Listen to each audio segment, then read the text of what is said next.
In order to stay alive, the body has to breathe air.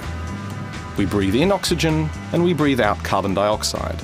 This process is known as respiration. Breathing happens automatically. Every day, the body breathes about 20,000 times. By the time we reach 70 years old, that's about 600 million breaths. All of this breathing occurs because of the respiratory system, which includes the nose, throat, voice box, windpipe, and lungs. At the top of the respiratory system, the nostrils bring air into the nose, where it's filtered, warmed, and moistened. Tiny hairs called cilia protect the nasal passageways and other parts of the respiratory tract and filter out dust and other particles that enter the nose through the breathed air. Air can also be breathed in through the mouth. The two airways of the nose and mouth meet up at the pharynx, which is located at the back of the throat. The pharynx carries both food and air and is used for digestion and respiration. One path is for food. This is called the esophagus, which leads on to the stomach. The other side is for air. It's called the trachea. A small flap of tissue, called the epiglottis, covers the air-only passage when we swallow. This stops food and liquid from going into the lungs.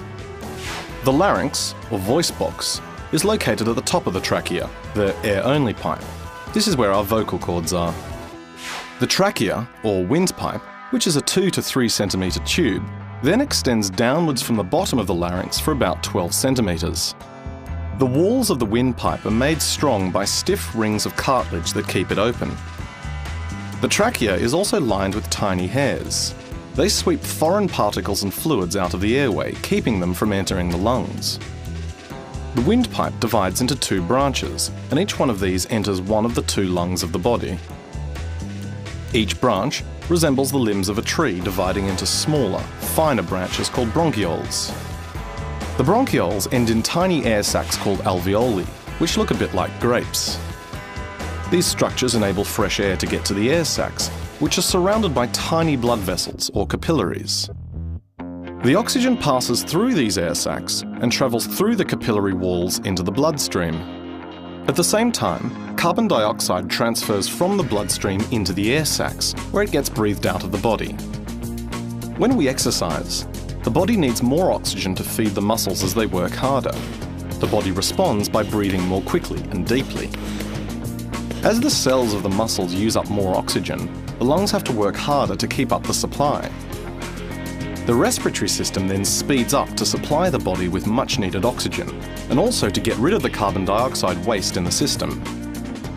Over time, exercising also helps our chest cavity to get bigger, which enables the body to increase the amount of air it takes in.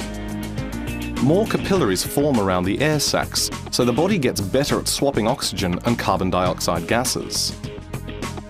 We can see how the body's respiratory system helps the body to move about, and is influenced by regular and ongoing physical activity as well.